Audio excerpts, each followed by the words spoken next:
Oke, baik. Selamat sore, sahabat Patmana Rahayu, Bapak Ibu. Salam sejahtera buat kita semua. Selamat bergabung kembali bersama Patmana. Terima kasih atas kehadiran Bapak Ibu. Mudah-mudahan meskipun cuacanya agak-agak mendung, adem-adem, tapi hati kita masih semangat, masih hangat ya untuk menerima pelajaran dari Bu Agape. Terima kasih juga Bu Agape yang telah meluangkan waktunya kembali di Zoom kami bersama Patman. Nah, seperti biasa sebelum mulai acara, mari kita bersama-sama menyimak lagu Indonesia Raya terlebih dahulu. Silahkan Anissa.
Terima kasih Bapak dan Ibu.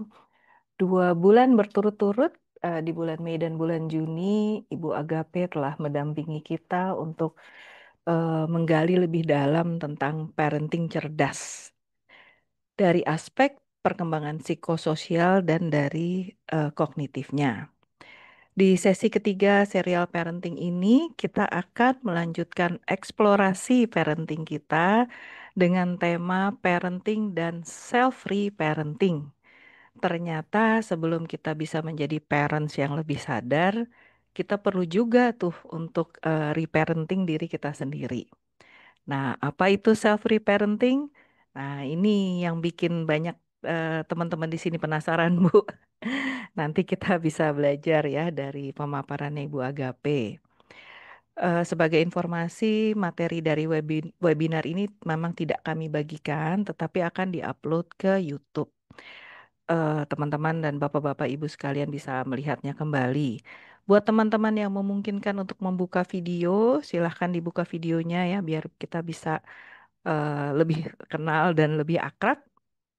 Oke, oke, silahkan Ibu Agape melanjutkan ceritanya nih tentang terutama tentang parenting dan self reparenting. Silahkan Bu.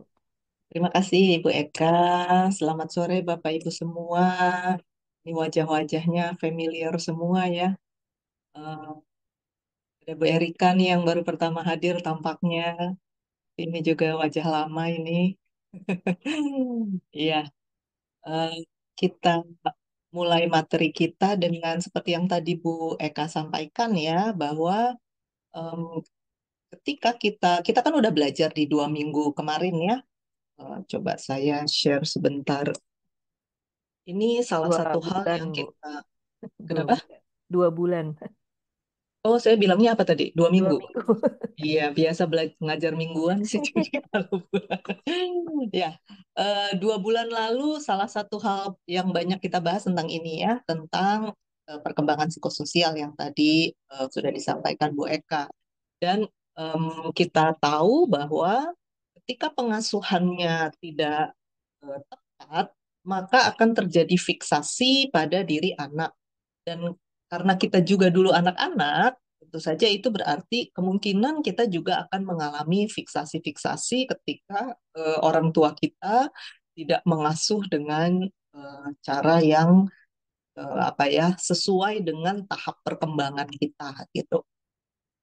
Nah, em, ini saya berharap apa yang kita pelajari di bulan pertama ini bisa masih kita ingat sambil kita kemudian mungkin kita tidak ingat masa-masa kita masih 0 2 tahun itu mungkin kita nggak ingat ya.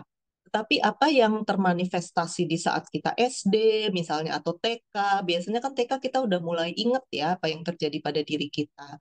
Nah, itu menggambarkan apa yang terjadi di tahun-tahun sebelumnya, ya, yang em, kita belum sadar lah, ibaratnya begitu. Kemudian di bulan lalu kita bahas tentang tahap perkembangan kognitif ya. Kognitif itu kita membahas tentang ini salah satu yang penting yang kita bahas bulan lalu ya, tentang perkembangan regulasi emosi. Kita belajar tentang impuls controlnya anak, kita belajar tentang kapan anak belajar untuk mengembangkan pikiran kritisnya, kita belajar kapan anak mulai bisa empati, dan bagaimana perkembangan emosinya remaja. Ini semua sudah kita bahas bulan lalu. Selain kita bahas tentang ini juga aspek penting ya, ketika kita belajar tentang skema. Bagaimana kita mengembangkan skema kita dan anak-anak itu sebenarnya dalam setiap proses interaksi kita dengan anak, itu sebenarnya kita sedang membangun skema mereka, sadar ataupun nggak sadar ya, yang bulan lalu kita bicarakan. Kita pernah cek nggak skema anak kita tentang pacaran, misalnya apa, skema dia tentang ibadah itu apa gitu. Karena dari bagaimana kita melakukannya, itu kan anak belajar menyerap ya, kita belajar tentang apa cara anak-anak belajar ya bulan lalu. Nah, ini tanpa kita sadari, kita sebenarnya mengembangkan skema-skema kita. Kita bisa punya skema kepribadian misalnya yang eh, dependent misalnya. Jadi kita punya skema bahwa hidup itu tergantung orang lain. Kalau orang lain baik, aku baik. Kalau orang lain jahat, aku bisa lebih jahat lagi. Nah, itu kan salah satu bentuk skema. Tapi kita sadari atau nggak sadari ya adanya skema itu. Kita juga belajar tentang apa ya yang penting-penting ya. Oh ini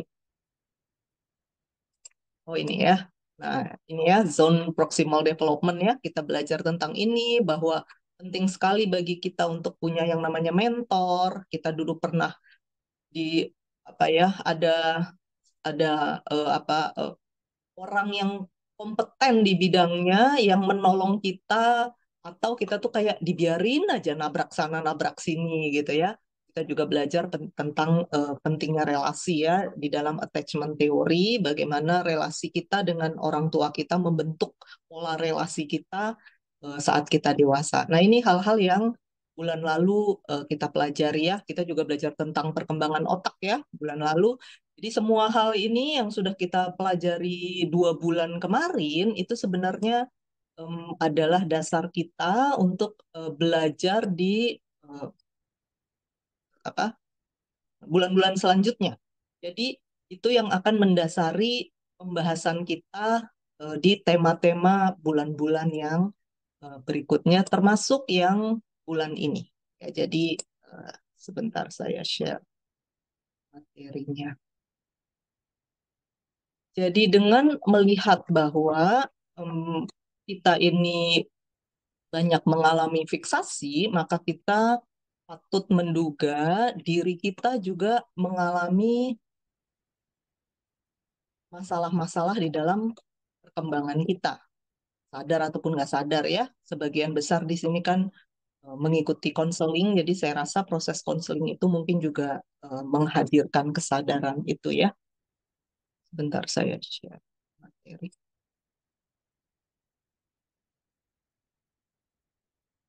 Nah, bulan ini kita belajar tentang ini ya, parent dan self reparenting karena kita butuh mengasuh diri kita sendiri yang area-area yang tidak mendapatkan pengasuhan yang membuat kita bisa tumbuh berkembang seluruh potensi diri kita seperti yang seharusnya.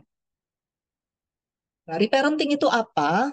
Reparenting itu adalah upaya menyediakan new parent messages untuk menggantikan pesan-pesan pengasuhan yang tidak memadai atau tidak sehat di masa kanak-kanak. Ya, jadi kalau kita coba ingat-ingat ya, pengasuhan macam apa yang dulu kita terima. Ada pesan-pesan apa gitu ya yang kita terima yang kemudian itu menjadi bagian dari diri kita. Misal, em, saya tadi baru ada cakapan gitu ya, seseorang yang kemudian mengatakan bahwa em, dia selalu merasa gagal. Jadi dia mengatakan aku tuh selalu gagal. Nah, itu datang dari mana tuh? Dia juga bertanya-tanya, kenapa ya? Aku selalu setiap mau melakukan apapun, aku selalu pikir aku pasti gagal. Aku pasti gagal. Aku pasti gagal. Jadi memulai sesuatu tuh bagi dia berat sekali. Karena dia selalu udah ada kata-kata di kepalanya, aku pasti gagal. Ini tinggal nunggu aja nih, apa nih, pasti gagal. Nah, kayak gitu.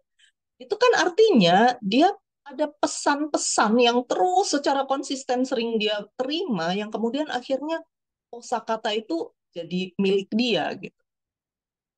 Atau misalnya ada yang lain yang mengatakan bahwa aku itu selalu ingin menolong orang lain, walaupun aku sering kelabakan sendiri. Tapi rasanya kalau ada orang butuh bantuan, lalu aku tidak menolong, aku langsung merasa bersalah.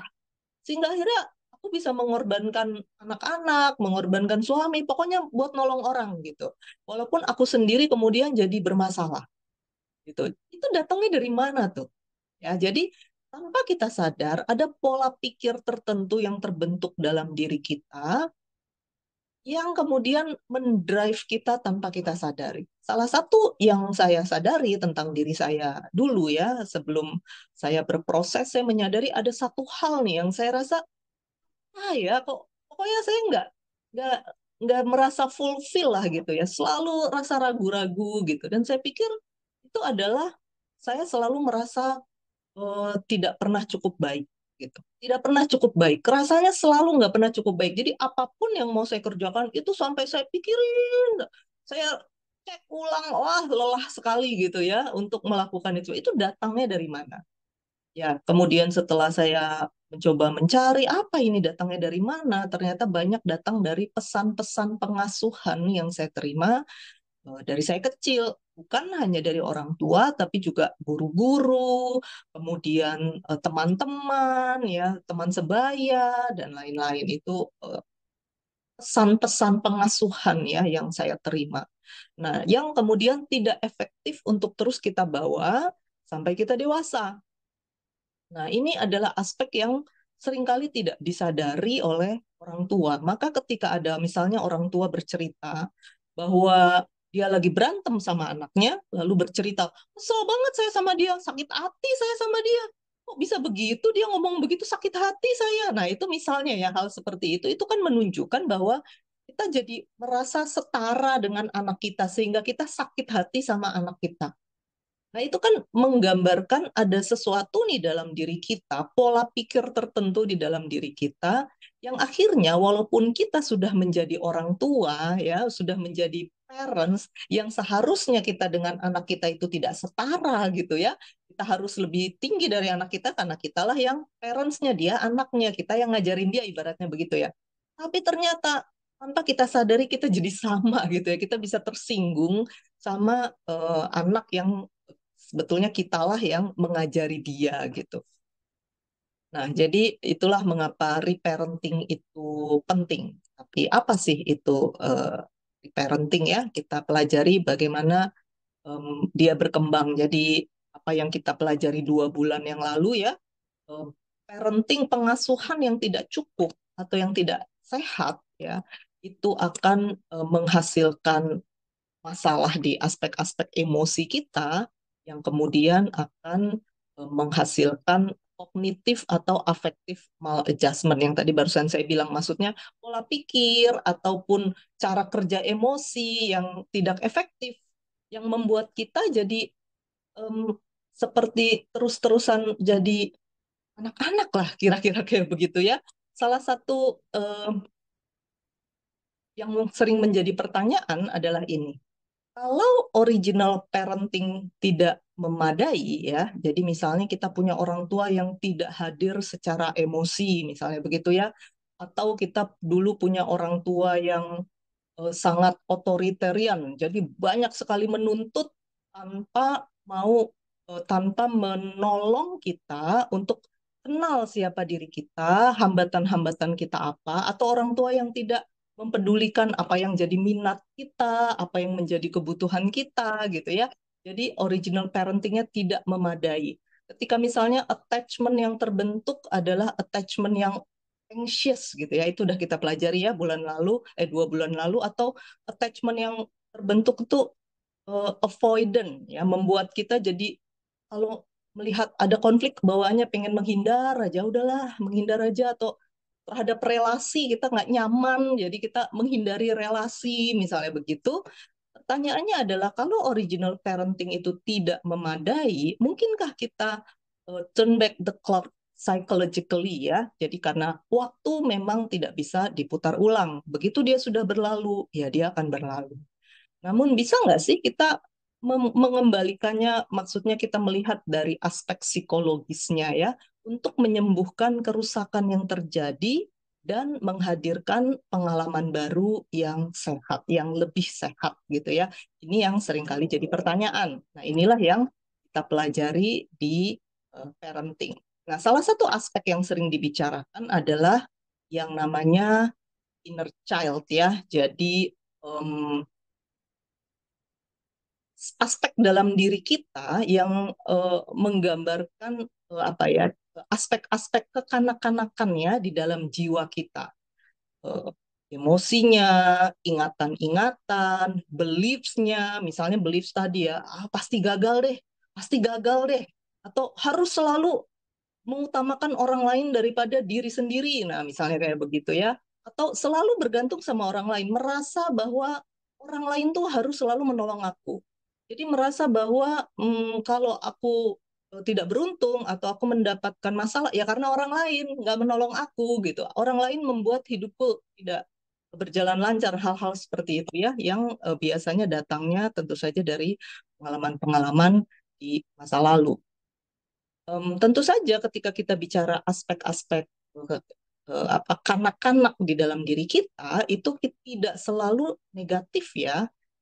Ada aspek-aspek yang memang kita butuhkan seperti misalnya spontanitas, kreativitas, keceriaan gitu, kemampuan untuk tertawa terbahak-bahak misalnya.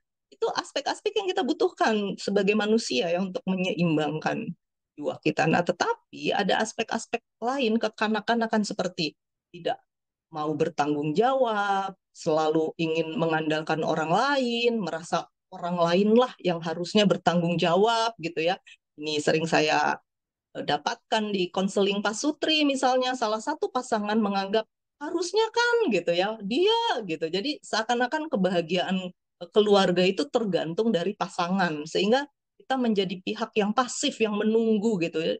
Kita sendiri nggak berperan tapi berharap mestinya kan dia. Nah misalnya seperti itu, tapi apakah dikomunikasikan? Enggak. Nah ini hal-hal yang menunjukkan ada aspek-aspek kekanak-kanakan gitu ya di dalam diri. Em, ini istilah lain ya, bicara ya, mungkin sebuah definisi yang lebih sederhana ya, bagian dari diri kita yang merasa seperti anak-anak yang membuat kita berperilaku seperti anak-anak atau kanak-kanakan ya. tanpa kita sadari, kita terus-menerus merujuk pada diri kita yang kanak-kanak dulu ya, yang masih terluka, masih banyak marahnya, banyak keselnya, banyak nggak ngertinya gitu, dan akhirnya jadi banyak menuntut, mestinya, harusnya, nah hal-hal seperti itu ya. Nah, saya ingin menjelaskan sedikit teori ya, sedikit teori yang bisa kita pakai untuk proses belajar kita di sore hari ini ya. Kita bicara tentang yang namanya ego states ya. Jadi di dalam diri kita itu ada tiga, katakanlah tiga aspek gitu ya. Saya berusaha membuatnya sesederhana mungkin ya teori ini ya. Eh, di dalam diri kita ada tiga aspek. Yang pertama atau kita sebut ego state sebenarnya namanya ya. Kita sebut aja lah tiga aspek gitu. Yang pertama adalah parent. Semua kita, mau usia berapapun, pasti punya aspek ini dalam diri kita. Kenapa? Karena kita semua pasti punya parent. Tidak ada seorang pun di dunia ini yang tidak punya parent ya. Paling Adam dan Hawa mungkin ya yang nggak punya ya. Selanjutnya kita semua punya orang tua. Baik orang tua kandung ataupun yang mengasuh kita gitu. Itu adalah apa namanya aspek parent ya. Jadi di dalam diri kita semua ada bagian dari orang tua kita yang kita bawa ke dalam kepribadian kita saat ini. Ya, di dalam diri kita semua ada aspek tertentu dari orang tua kita yang kita bawa di dalam kepribadian kita saat ini. Saya punya banyak klien yang mengatakan, misal dia benci sama salah satu orang tuanya, misalnya ada yang abusive atau apa ya, sehingga dia benci kepada, lalu dia menyadari bahwa ternyata di dalam diriku banyak loh yang mirip dengan papa misalnya.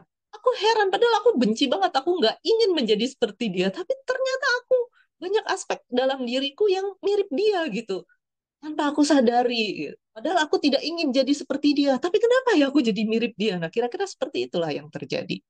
Ya, jadi betapapun kita tidak ingin misalnya menjadi seperti orang tua kita, ternyata di dalam diri kita itu ada aspek ini. Ya, jadi memiliki pendapat dan tindakan yang serupa dengan figur orang tua kita.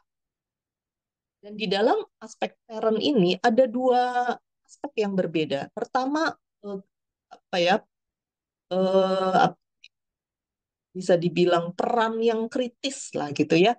Jadi coba kalau kita ingat-ingat orang tua kita kan menyadari ya bahwa di dalam diri orang tua kita ada aspek-aspek di mana mereka itu sering nyalain kita mungkin, mengkritik kita, kemudian memberi syarat. Kalau kalau kamu nilainya nggak 9, apa nggak sayang sama kamu? Atau misalnya begitu nilai kita, wah nilainya bagus, nah ini baru anak papa. Nah misalnya kayak begitu-begitu ya. Jadi banyak aspek-aspek tuntutan, kritik yang diberikan, ada judgement yang diberikan, hal-hal seperti itu.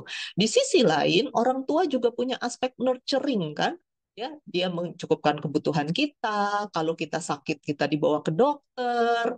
Kalau misalnya apa ya kita mau pergi kemana, dia menemani mungkin. Nah, hal-hal seperti itu. Jadi orang tua kita itu kan pasti ada sifat-sifat kritikalnya, tetapi juga ada sifat-sifat nurturingnya. Coba sekarang kita masing-masing amati diri kita. Bukankah di dalam diri kita juga ada tuh aspek itu? Kita mengkritik anak kita mungkin atau mengkritik rekan kerja atau siapalah pasangan kita, tetapi ada juga aspek nurturingnya yang kita mengasuh gitu ya. Kadang kita mengatakan ya aku ngomong gini karena aku peduli misalnya begitu ya ketika kita menegur seseorang atau kita memarahi kita mengatakan karena aku peduli gitu. Jadi di dalam diri kita ada ini ya ego states ini parent yang kita sebut sebagai P ya. Yang kedua, di dalam diri kita semua ada di dalam bagian dari struktur kepribadian kita. Ada yang namanya adult. Jadi kepribadian adult ini adalah yang mengamati, menganalisa, mempertimbangkan, membuat keputusan dengan menggunakan kemampuan sebagai seorang adult ya berdasarkan fakta yang ada ya. Misalnya em, pergi liburan, ini long weekend nih, pergi liburan atau nabung ya, kan ini udah banyak sekali long weekend. Setiap long weekend pergi terus. Nah, sekali ini long weekend ini aku pergi atau aku stay di rumah ya. Nah, misalnya begitu. Mengamati, menganalisa keuangannya bagaimana, kelelahan fisik bagaimana, ada nggak hal-hal yang lebih urgent yang harus dipikirkan, yang harus dikerjakan. Nah, kira-kira seperti itu. Lalu membuat keputusan. Jadi berdasarkan fakta sekarang ya. Yang ketiga, di dalam struktur kepribadian kita semua ada aspek child. Mengapa? Karena kita semua pasti pernah jadi anak-anak, ya kan? Gak ada yang langsung dewasa. Ya, kita semua pasti pernah jadi anak-anak. Dan kita mengalami hal-hal yang 2 bulan kemarin ini saya jelaskan. Ya, di dalam perkembangan psikososial, perkembangan kognitif, perkembangan emosi, ya, itu semua kita mengalami proses itu ya, berhasil atau tidak berhasil, ada fiksasi atau tidak ada fiksasi, kita semua pernah jadi anak-anak. Ya, jadi struktur kepribadian ini ya, PAC ini ada dalam diri kita semua. Aspek kanak-kanak dalam diri kita itu akan merasa dan bertindak seperti kanak-kanak. Ya, curious, antusias, spontan, rebel ya. Makin muda usia, makin spontan dan bebas mengekspresikan perasaan secara terbuka. Ya, jadi kalau di atas tadi parent itu ada aspek critical dan nurturing, begitu juga child. Dia ada aspek curiousnya, spontanitas, tapi ada juga aspek negatif, rebel, berontak gitu ya. Emosinya sangat apa impulsif. Nah, hal-hal seperti itu. Ya, jadi ini bagian dari struktur kepribadian kita. Kita semua punya aspek parent, di dalam satu diri kita ini nih ya, ada parent, ada adult, ada child. Kalau kita pernah mungkin ada yang belajar tentang struktur kepribadian menurut Freud, dia kan bicara tentang ego, super ego dan id, ya. Nah, ini agak-agak sedikit mirip ya. Jadi kalau kita coba lihat mungkin ya agak mirip child ini dengan id ya. Jadi tapi tidak sama persis ya, hanya ada sedikit keserupaan gitu ya. Ini ego, lalu ini super ego ya. Nah, kita lihat eh, secara detail tentang parent ya. Jadi parent itu seperti yang tadi saya bilang, ada aspek nurturingnya. Jadi kita sebut nurturing parent. Ya. Nurturing parent ini ya, jadi orang tua yang mengasuh, yang menyediakan apa yang kita butuhkan, yang melindungi, kira-kira seperti itu punya aspek positif dan aspek negatifnya. Tentu saja orang tua yang nurturing itu berarti orang tua yang peduli, memberi dukungan, mengasihi, itu kan aspek positifnya. Tapi di sisi lain ada aspek negatifnya juga, yaitu nurturing parent itu kadang overprotective, ya, kadang apa memanjakan, kadang overbearing gitu, apa menanggung terlalu berlebihan gitu ya. Jadi area-area yang sebenarnya sudah harus bisa ditanggung oleh anak itu kemudian masih diambil alih oleh orang tua yang nurturing ini. Jadi di dalam apa namanya parent yang nurturing ini ada aspek-aspek yang membuat anak juga belum tidak tentu kemudian mendapatkan aspek positifnya, tetapi ada aspek-aspek negatifnya juga ya, bikin anak tuh kayak apa sih namanya kayak eh, terdesak, sesak napas, apa gimana sih rasanya nggak bebas ya, nggak mendapatkan kebebasan yang dia butuhkan sebagai anak-anak. Nah, selain nurturing parent tadi yang di depan kita bahas ya, ini aspek orang tua yang kritikal ini seringkali juga disebut controlling parent ego state ya. Jadi aspek controlling parent ini itu ada sisi positifnya, yaitu dia akan membuat kita jadi mengerti batasan ya. Jadi misalnya dulu kita punya orang tua yang selalu kasih batasan. Nggak boleh pulang lebih dari jam 9 malam. Jam 9 malam udah harus di rumah. Kalau mau pergi, teman harus datang jemput. Nggak boleh ketemu di tempat. Papa, mama harus kenal semua teman-temanmu. Nah, misalnya kan kayak gitu-gitu ya. Jadi orang tua mengontrol. Itu sisi positifnya adalah membuat eh, kita menjadi mengerti tentang batasan dan menunjukkan bahwa orang tua ini ingin melindungi, ya. Tapi di sisi lain, controlling itu ya tentu saja membuat anak jadi tidak bebas, merasa selalu dinilai, ya. Ada hal-hal aspek-aspek yang selalu dikritik, ya. Orang tua controlling ini biasanya, lo pakai baju itu, lo kok jam segini baru berangkat, lo kok pergi sama ini. Wah, hal-hal itu dikontrol, ya. Kita ingat-ingat. Ada nggak aspek-aspek seperti itu dulu dari orang tua kita? Dan kita perlu menyadari bahwa kemudian sekarang aspek-aspek ini ada di dalam diri kita. Ya, jadi sekali lagi di dalam diri kita semua ada, dalam struktur kepribadian kita ada sebagian dari orang tua kita yang kemudian masuk ke dalam kepribadian kita. Nah, jadi sambil jalan sambil kita cek ya apa yang eh, terlihat di dalam diri kita yang datang dari orang tua kita. Nah, kita sekarang bahas tentang child ya. Child itu sendiri juga ada dua, seperti tadi orang tua, ada yang ada yang protective dan controlling. Di sini adapted child ya. Jadi ini aspek kepribadian seorang anak-anak yang mengubah perilaku sesuai yang diinginkan orang tua. Jadi kalau kita tipe yang ya udahlah daripada konflik, ya udahlah nurut aja, ya udahlah, nah misalnya kayak begitu ya. Ini berarti struktur kepribadian child dalam diri kita lebih ke arah adapted child. Ya, mengikuti aturan, melakukan sesuai diajarkan, kan ada nih. eh, Perhatiin nggak Bapak Ibu? Misalnya punya temen yang harus selalu sesuai aturan gitu misalnya ya. Kemudian lo kan nggak boleh terlambat misalnya begitu, atau kan nggak boleh lewat situ, nggak boleh nginjak rumput, kita harus ini semua serba aturan gitu yang dilakukan.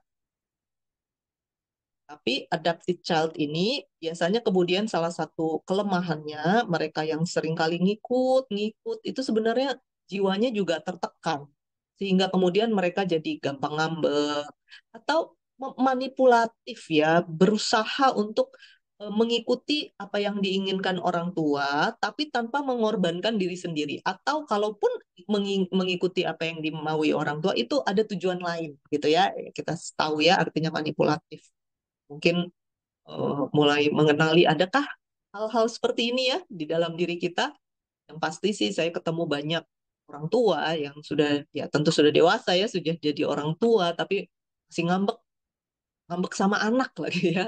Kadang kalau ngambek sama pasangan ya walaupun agak gimana tapi ya ya oke lah ya sesama. Tapi kalau udah ngambek sama anak, wah itu biasanya panjang ya dampaknya ya. Ya ngambek sama pasangan sih juga bukan berarti hal yang sederhana ya.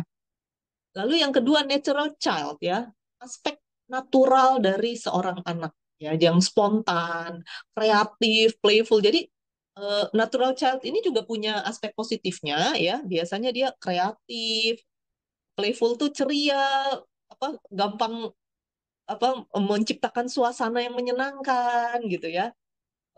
Apa adanya. Tetapi anak yang natural ini juga biasanya semaunya sendiri.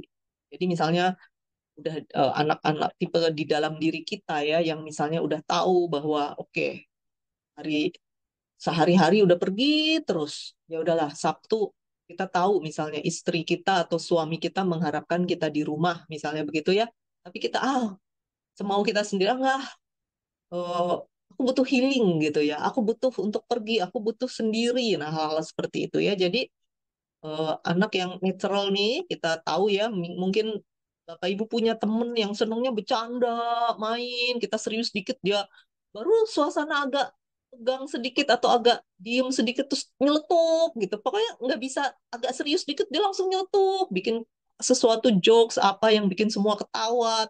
Nah, ketika suasana lagi enak-enak, biasanya teman yang seperti ini menyenangkan ya. Kita pengen dia ada gitu, yang nggak ada lo nggak seru gitu. Namun, biasanya kemudian begitu kita butuh sesuatu yang lebih terstruktur, nah dia juga nggak mau ngikut. Ya, suka-sukanya juga. Misal, ayo dong, jangan bercanda melulu, kita perlu serius nih. Nah, itu nggak bisa tuh. Ya, kalau aku pengen bercanda, ya aku bercanda. Nah, misalnya kayak begitu ya. Jadi sebenarnya eh, struktur kepribadiannya ya orang-orang seperti ini berarti aspek child-nya, terutama natural child-nya itu kuat. Nah, kira-kira ini yang teorinya ya, sedikit teori bahwa di dalam struktur kepribadian kita selalu ada parent, selalu ada adult yang akan mengambil keputusan berdasarkan here and now ya. Parent dan child banyak bicara tentang masa lalu. Jadi maksudnya bukan bicara gimana ya, tapi terkait dengan peristiwa-peristiwa masa lalu. Ya, karena ketika sekarang kita menjadi adult, tentu child itu kan udah menjadi masa lalu. Nah, parent bukan hanya masa lalu, tapi juga masa depan ya. Dia area yang kemudian karena kita mengambil dari sosok orang tua masa lalu, lalu itu kita proyeksikan di dalam peran kita sebagai orang tua sekarang dan di masa depan gitu ya. Makanya aspek parent itu em, bukan sekarang saat ini ya, itu adalah eh, ada di dalam adult. Ya, mungkin kita lihat contoh-contohnya ya untuk membuat kita jadi memahami. Saya sengaja hari ini tidak terlalu mengaitkan dengan peran kita sebagai parents ya, tetapi lebih tentang peran kita sebagai pasangan. Dengan pasangan kita. Kenapa? Karena memang saya sengaja ingin kita lebih fokus pada aku saat ini ya. Aku sebagai aku. Ada apa dengan aku ini? Apa yang terjadi pada aku ini? Siapa aku ini? Ada fiksasi apa nih di aku ini nih yang aku selama ini tidak kenali ya, dan itu salah satunya dari teori ini dikatakan kita bisa lihat dari cara kita bertransaksi secara ini ya komunikasi ya, bagaimana kita berkomunikasi itu bisa menggambarkan struktur kepribadian kita. Nah, karena kita sedang mau bicara tentang self-reparenting ya, jadi kita lebih fokus kepada diri kita, maka saya tidak bicara dalam relasi dengan anak, karena itu nanti ada dimensi lain ya, di dalam percakapan orang tua dengan anak. Oke, kita coba lihat ya, seperti apa sih kita kemudian melihat struktur kepribadian kita kalau kita lihat dari perspektif teori ini ya. Misal contoh, ketika sebagai seorang adult ya, kita kemudian bicara seperti ini. Kamu tahu di mana iPadku? Misalnya kita bicara ke pasangan kita. Kamu tahu nggak di mana iPadku? Kamu tahu di mana iPadku? Misalnya begitu ya. Kemudian pasangan kita menjawab, iya, tadi aku lihat ada di atas meja depan. Nah, ini kita sama-sama sedang bicara adult to adult.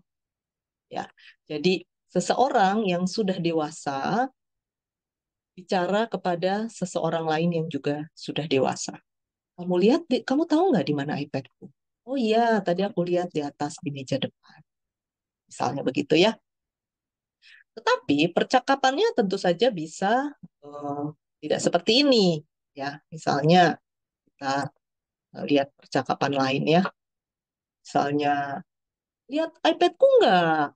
Kemarin aku taruh di sini, tapi kok nggak ada. Nah, kita bisa melihat bedanya ya dengan yang tadi. Lihat iPadku nggak? Kemarin aku taruh di sini, tapi kok nggak ada.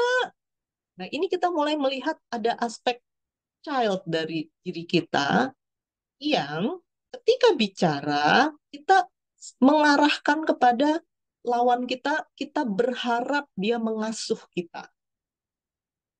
Kita berharap dia menjawab seperti seorang parent. Karena begitu kita berperan sebagai child, maka itu kita akan harapan kita karena sebagai anak-anak ya, kalau kita lagi jiwa kanak-kanak kita ini lagi muncul, kan kita butuh diasuh. Nah, masalah tidak berkembang kalau kemudian lawan bicara kita ya, misal pasangan kita, kemudian mau mengasuh kita sehingga dia berbicara seperti seorang parent ke child. Nih, ceroboh banget sih. Kemarin ditinggal tuh di atas di teras. Lain kali hati-hati dong. Nah, misalnya kayak begitu. Nah, kalau eh, memang kita sedang berperan seperti child, maka kita akan mengatakan, ya, ya, misalnya begitu ya. Nah, ini salah satu eh, percakapannya yang kita mulai bisa lihat ya seperti apa kira-kira. Karena di dalam pengasuhan kita itu semua kan pengasuhan kita sampaikan lewat kata-kata atau gestur ya.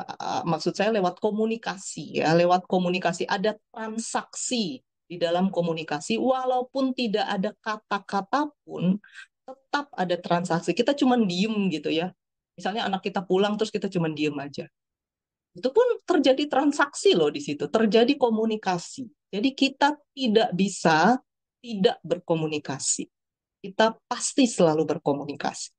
Jadi maka saya mengambil teori ini untuk menolong kita melihat bagaimana kita ini biasa mengekspresikan diri kita. Karena itu menggambarkan bagaimana sih struktur kepribadian kita, bagaimana sih kecenderungan kita. Ya. Itu akan menggambarkan nanti bagaimana sih kita ini bicara dengan anak-anak. Nah, kira-kira seperti itu. Nah, misal ya, kita lihat contoh lain. Misal kita em, seperti ini ya, tanya lagi, kamu lihat iPadku? Nah, misalnya kemudian eh, pasangan kita berkata, kenapa sih kamu nggak menjaga barang-barangmu? Kayak anak kecil aja.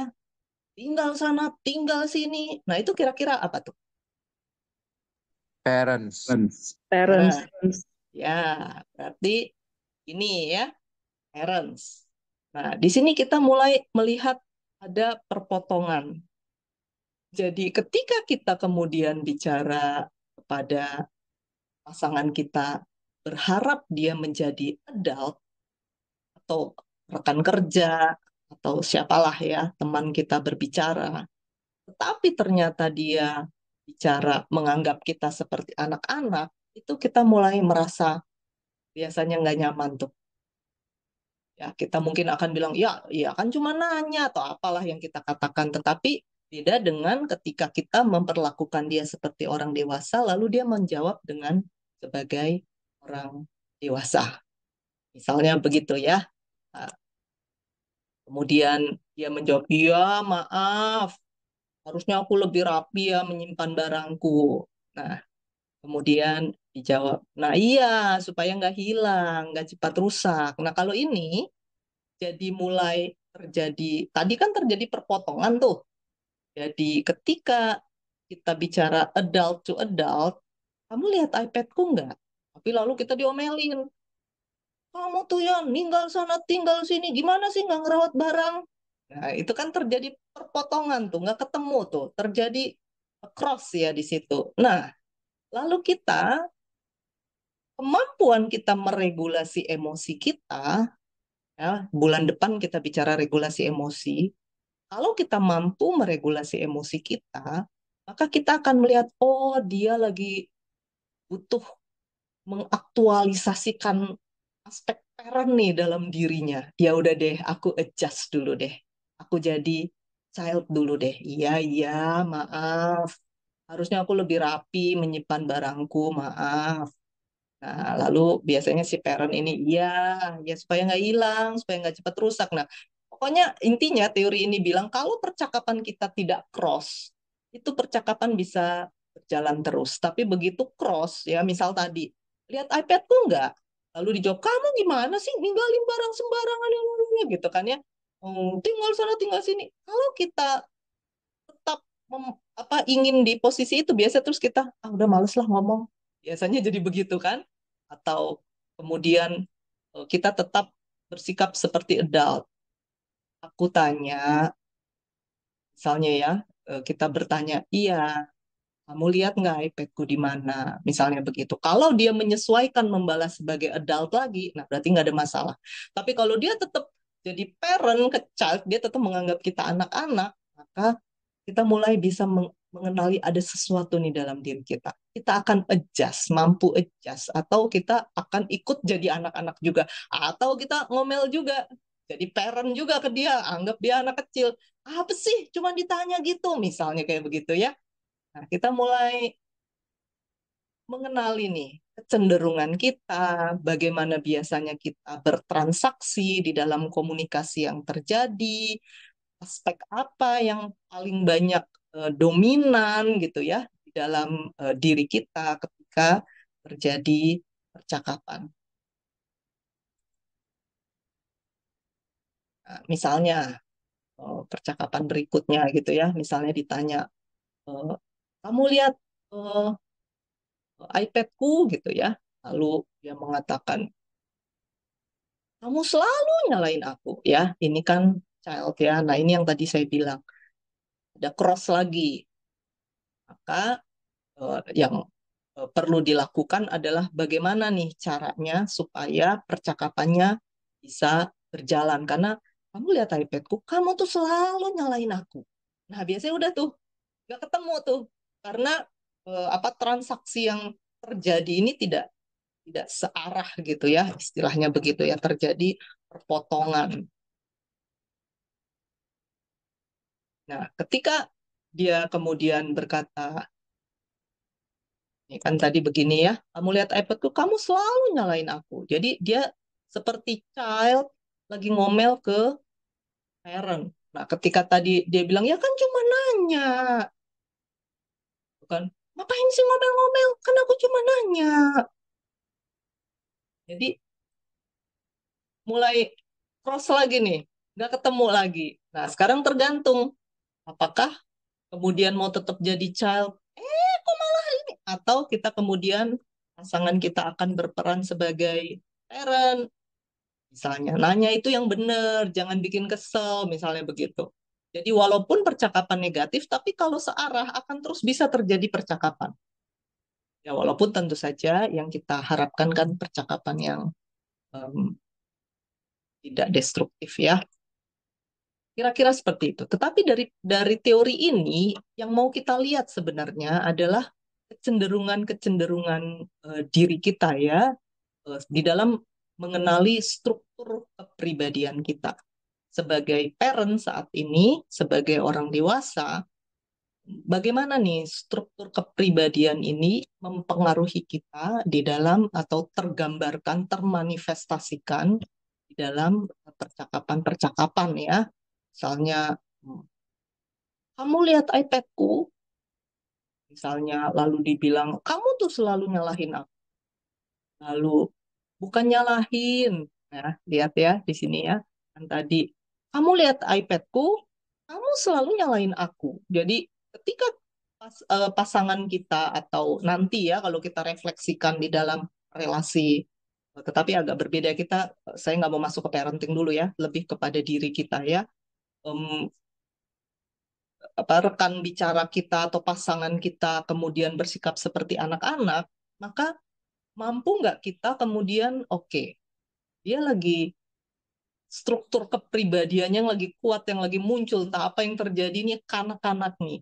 Maka mampukah kita kemudian um, memahami bahwa, oh oke, okay, aku bicara bukan nyalahin, nadanya nggak enak ya. Nah ini parent apa nih yang muncul? Struktur parentnya nih yang muncul aspek apanya? Nurturing maksudnya. Nurturing ya, nurturingnya. Jadi inilah yang kemudian ketika seseorang sedang muncul kekanak-kanakannya, bagaimana kemudian kita mampu untuk meresponi, oke, dia sedang butuh diasuh nih kayaknya. Jadi kemudian muncullah em, parents yang aspeknya nurturing ya. Dan lalu si ini anak-anak ini kemudian iya rasanya kayak aku yang salah. Nah, kemudian barulah kita bisa, oh maaf ya, misalnya kayak begitu. Oh, nanti ketika sudah siap ya, situasi sudah kondusif, percakapannya sudah searah, udah nyambung, lalu kita kembalikan lagi ke posisi adult to adult. Ya, tetapi selama kita masih ngotot bikin jadi cross percakapannya, nah itu biasanya nggak secara teori ini mengatakan nggak akan terjadi komunikasi yang em, mencapai sesuatu gitu ya. Yang ada biasanya kemudian konflik. Misalnya lagi, kamu lihat eh, iPadku, terus kan, kamu selalu nyalain aku gitu kan.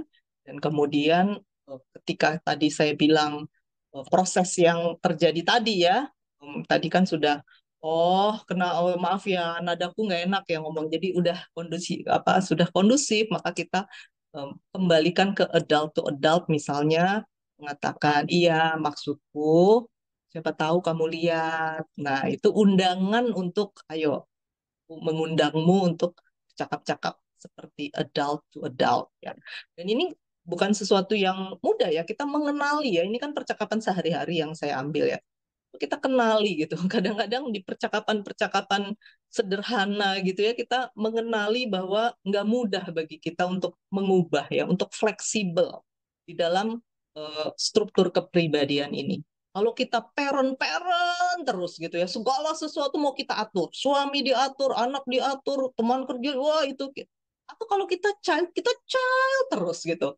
Atau kalau kita adult terus. Itu pun tidak efektif ya, karena misal ya, di dalam kehidupan kita, misalnya pasangan suami istri, misalnya ya, sebagai orang tua, kita kan juga butuh aspek di mana kita misalnya bermanja-manja gitu ya. Jadi ada saat-saat tertentu yang memang kita butuh bermanja-manja, kita berharap pasangan kita kemudian mengasuh kita, berperan sebagai nurturing parent gitu ya kepada kita. Jadi kemampuan kita untuk kemudian bisa bergerak nih di dalam struktur kepribadian ini. Apa yang saat ini sedang dibutuhkan? Dengan anak-anak juga kan kadang kita butuh bercanda gitu ya. Jadi kalau kita serius terus, ya ini banyak nih tipe orang tua yang seperti ini ya. Saya setidak-tidaknya yang saya temukan ketika konseling misalnya ya, yang kemudian bercerita tentang orang tua yang selalu serius gitu.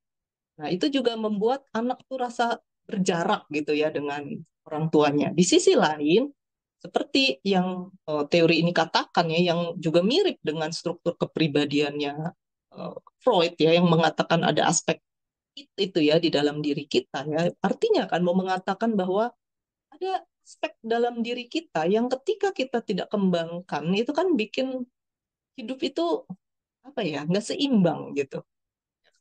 Kapan terakhir kita tertawa terbahak-bahak misalnya gitu?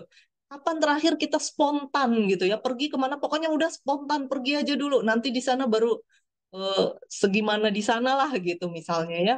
Itu kapan terakhir kita lakukan, lalu kita menikmati keterkejutan gitu ya. Apa kita tipe yang segala sesuatu direncanakan, udah diatur apa semua. Itu jadi yang berkembang, yang kita apa ya, yang kita kembangkan di dalam struktur kepribadian kita ini ya, jadi hanya satu aspek tertentu saja gitu kira-kira. Saya rasa ini jelas ya. Ini ketika kemudian dia mengundang untuk bicara sebagai adult, lalu direspon, oh maaf maaf, aku nggak lihat. Ya misalnya kayak begitu ya, udah balik lagi tuh percakapannya adult to adult ya. Jadi kemampuan kita untuk bergerak nih di dalam tiga struktur kepribadian ini, tiga aspek di dalam struktur kepribadian kita itu menggambarkan ya seperti apa kematangan kepribadian kita. Nah, kira-kira sementara sampai di situ saya, siapa tahu mau ada pertanyaan dulu sebelum kita jawab, bergerak lebih jauh. Tadi sebenarnya contoh-contohnya banyak, tapi tampaknya udah pada paham ya tadi ya. Kalau dari eh, percakapan tadi sedikit udah pada cukup memahaminya, sebab sebenarnya ini sederhana sih. Hanya ingin menunjukkan hal-hal yang selama ini mungkin kita nggak perhatikan gitu ya di dalam struktur kepribadian kita. Ada pertanyaankah sejauh ini sebelum kita Ada lanjut? Ibu. Tadi kan Bu Agape itu selalu menunjukkan kalau parents berarti ngomongnya ke child. Child memberikan jawaban ke parents gitu kan. Cuman tadi yang saya tidak melihat adalah child memberikan jawaban ke child. Iya, karena ya itu juga bisa terjadi nih. Jadi enggak, begini, ketika kita bicara sebagai child, kita tuh mengharapkan respons parents, begitu. Jadi yang bisa terjadi adalah ketika si child itu menjawab sebagai child, dia juga mengharapkan direspons oleh parents. Jadi arah percakapan itu Oh, seperti itu. Jadi kalau oh kita iya iya coba aja iya. ya, ketika kita lagi pengen bermanja-manja, kita kan berharap orang lain tuh mengasuh kita kan gitu. Jadi tolong dong, aku nggak ini gitu kan. Terus dia gini, apa sih? Aku kan juga doang. Kita kesal kan gitu ya, karena terjadi ketika kita ingin diasuh, yang satu juga kekanak-kanakan minta diasuh juga. Ya udah, jadi kacau deh itu ini ya, terjadi persimpangan. Nah, kira-kira seperti itu. Oh iya iya iya, jelas jelas. Makasih Ibu. Terima kasih Pak. Oke, ada pertanyaan lagi? Tidak ada ya, saya rasa. Saya Bu, Ada Oh, Bu. oke, ada. silakan silakan. Bu Agape, saya mau nanya. Tadi kan waktu Ibu menjelaskan tentang struktur yang child ya Bu ya. Itu kan Mm-mm, ada dua ya, adapted child sama natural child ya Bu. Nah, mm-mm. apakah setiap dari kita itu cuma punya satu aspek dalam diri kita, misalnya apakah kita adapted child atau natural child atau bisa kombinasi antara keduanya Bu? Ya, justru dua-duanya ada, tetapi biasanya ada salah satu yang lebih kuat. Hmm. Tapi jadi seharusnya dan memang em, teori ini mengatakan sama seperti parents, sama juga. Jadi dua-duanya itu ada, tetapi kita biasanya lalu cenderung kuat di satu aspek. Yang artinya ketika aspek lainnya tidak kita kembangkan, itu sebenarnya bikin jadi nggak seimbang. Oke. Gitu. Jadi di dalam diri kita semua nih, ada kecenderungan untuk nurut, tapi juga ada kecenderungan buat memberontak, misalnya gitu. Ada Hmm. kecenderungan untuk beradaptasi, tapi juga ada kecenderungan untuk mau-maunya kita sendiri, Hmm. gitu. Nah, ketika kita kemudian selalu menekan kebutuhan kita untuk apa adanya diri kita, itu bikin kita ya, merasa tertekan. Akhirnya kita akan gelisah, gitu. Jadi kemampuan kita ketika ada aspek dari diri kita yang aku kepinginnya begini gitu misalnya, mampu nggak tuh kita menyampaikan itu? Atau kita akan jadi kemudian apa nih, memberontak atau jadi ngambek atau jadi manipulatif. Nah, kira-kira kayak gitu tuh. Gitu. Oke, Nah, oke. itu yang kita perlu kenali nih sebagai kita yang orang Hmm. dewasa ini nih, apa nih yang Mm-mm. terjadi pada diri kita nih sekarang ya di dalam bagaimana kita memanifestasikan diri kita lewat percakapan-percakapan. Ya, thank you Bu, ngerti. Bu Agape, Ya. menyambung pertanyaan Pak Hendra ya tadi ya. eh Child dengan child gitu ya. Ini yang penting itu nggak ada crossingnya atau saling begini aja gitu. Yang penting kalau child dengan child itu kan kita kan sebercanda itu ya bisa ya sama orang gitu ya. eh Ya saya bercanda, orang itu bercanda gitu kan. Lagi kondisi yang seperti itu bisa terjadi. Yang penting di sini apakah tidak terjadi cross atau em, ya, kalau parent sama parent kan nanti jadinya sama-sama kayak apa ya, saling menasehati itu juga nggak akan oke juga. Iya, betul. Atau saling mengkritik. Iya, atau saling mengkritik jadinya itu juga nggak akan oke juga gitu. Nah, yang Betul. penting itu nggak ada crossnya itu tadi ya, berarti. Iya. Mm-mm. Oke. Nah, terus tadi nyambung lagi dari pertanyaan Bu Febri. Eh, dari anak-anak yang tipenya child yang adaptif sama yang natural tadi ya.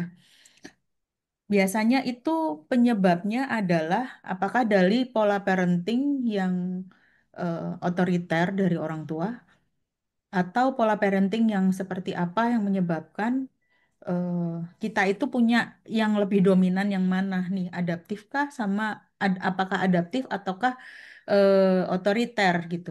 Kalau adaptif bisa jadi adaptif ataukah yang natural. Kalau pola parenting yang otoriter, orang tua yang terus mengatur itu kan juga bisa menyebabkan anak jadi eh ya nurut nurut nurut aja gitu ya. Atau kalau yang natural tadi karena saking seringnya diatur jadi dia mencoba untuk memberontak gitu. Apakah itu disebabkan karena pola asuh yang otoriter aja atau ada kita tahu ada beberapa pola asuh yang ada ya gitu. Iya, betul. Salah satunya otoriter itu iya ya. Jadi ketika orang tua banyak menuntut, maka seperti yang kita belajar di bulan lalu bahwa kemudian anak itu akan beradaptasi sebab kebutuhan anak itu kan berelasi sama orang tua. Dia kan butuh berelasi sama pengasuhnya lah ya. Dia butuh punya safe haven gitu kan ya kalau kita lihat teorinya ya. Dan dia akan berusaha mendekat gitu, akan berusaha beradaptasi, akan berusaha menyenangkan kan itu kan kebutuhan dia. Nah, makanya dia mulai beradaptasi. Tetapi kemudian kita juga belajar tuh kemarin tentang bagaimana proses berkembangnya emosi kita gitu ya. Dan dari situ kan kita juga tahu ketika misalnya ada kebutuhan-kebutuhan di dalam diri anak nggak terpenuhi, maka terjadi fiksasi. Ya, entah dia jadi menekan emosinya, akhirnya kemudian merasa diri, ada perasaan diri tidak mampu, ada perasaan diri gagal. Jadi ya udah nurut aja. Itu datang bukan karena memang kesadaran nurut, tapi lama-lama jadi merasa oh emang aku gak bisa.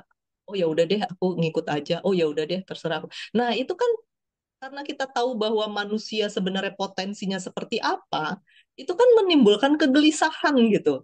Karena sebenarnya ada aspek-aspek dalam diri manusia yang kemudian dia kreatif gitu kan, yang kemudian butuh untuk berinisiatif gitu, butuh untuk independen, untuk apa namanya itu punya otonomi. Itu kan semua aspek itu ada di dalam diri manusia, bagian dari eh, tugas perkembangan dia. Nah, itulah yang kemudian membuat ketika aspek itu tidak berkembang, ya kemudian anak jadi berontak karena ditekan seperti itu ya. Aspek-aspek natural child-nya mungkin munculnya nanti, mungkin ya ketika dia udah kemudian punya kemampuan untuk mandiri gitu. Biasanya di remaja atau setelah menikah, kemudian apa ya, kemarahan-kemarahan yang selama ini dia tidak sadar ada dalam dirinya. Nah, itu biasanya ke-trigger baik oleh pasangan atau Hmm. Kalau orang tuanya permisif, Bu, apakah sama itu juga. sama? Ketika tidak ada boundary, ya artinya kan em, apa? Semua kita itu anak-anak itu kan butuh ini nih untuk dia bisa eh, mengembangkan trust, lalu mengembangkan otonomi, lalu mengembangkan inisiatif, itu kan butuh boundary, butuh struktur.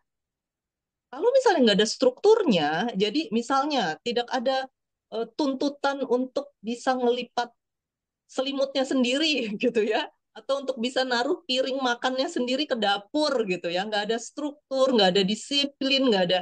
Nah, itu juga bikin anak jadi kemudian memang natural child-nya berkembang pesat, tapi ada aspek-aspek lain yang juga seharusnya dikembangkan gitu ya.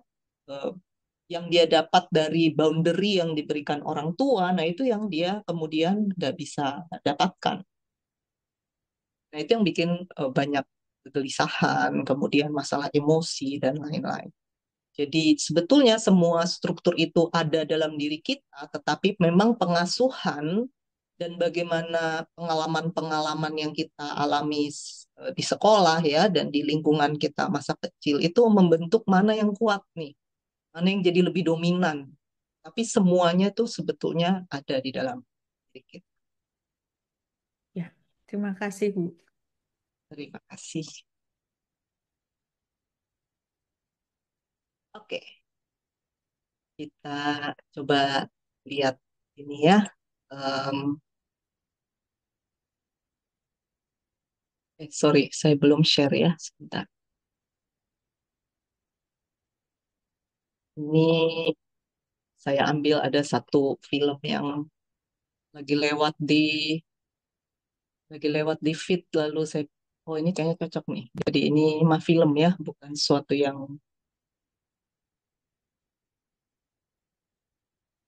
bukan kisah nyata. Ya, ini di sini kita banyak ibu-ibu ya. Semoga ini tidak men-trigger sesuatu di dalam diri.